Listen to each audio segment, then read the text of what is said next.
G'day, I'm Ben Reid bringing you this week's Melbourne Market Insights.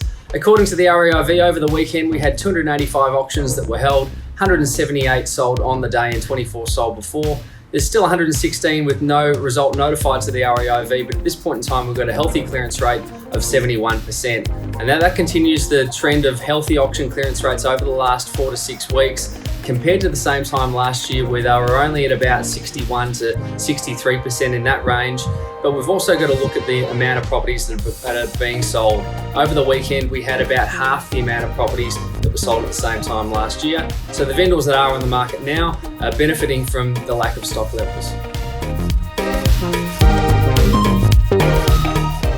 The top house this week is 124 Bamborough Road in Caulfield, a 4-bed, 2-bath, 2-car, 80s built brick home on 840 square metres, so a big piece of dirt.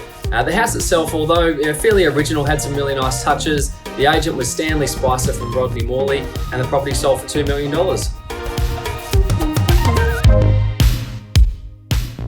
For the top apartment this week, we're at 17 at 49 Head Street in Brighton, a 3-bed, 2-bath, tri-level townhouse overlooking Elstonwick Park. Also had a car accommodation for 3 cars, which is rarely found in this position. Property sold for $1.522 million. I think this is a pretty good price. A lot of apartment in a fantastic position. The fact that it was over 3 levels might have deterred a few downsizers, but I think it's a very good buy. Sold by Tom Davidson from Buxton, Brighton.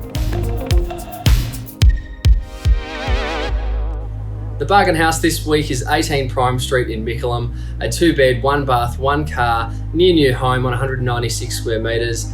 Pretty typical of the Northern Corridor, the development belt up through this way. It sold for $335,000, which is a pretty good price. The agent was Adrian Prestelio from Ray White and Craigie Byrne.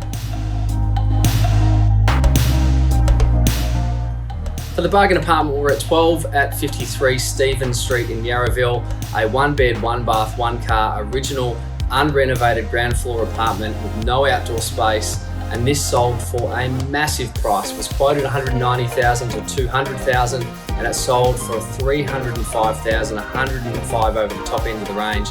That is a big price for an unrenovated apartment in this area. The agent was Phil Defina from Barnum Real Estate in Footscray. That's this week's Melbourne Market Insights. So for the sellers out there, it definitely does feel like the market is turning. We're seeing many more buyers coming through open homes. Auction clearance rates are up. But the theme is really the fact that there's low stock levels and buyers have got very little to choose from. Spring's just around the corner, so if you are thinking of doing something, now is the time to speak to one of our advocates to get an understanding as to what your best timing might be and what the best approach would be to sell your home for the most amount of money in the least amount of time. So please do get in touch. We look forward to speaking to you soon.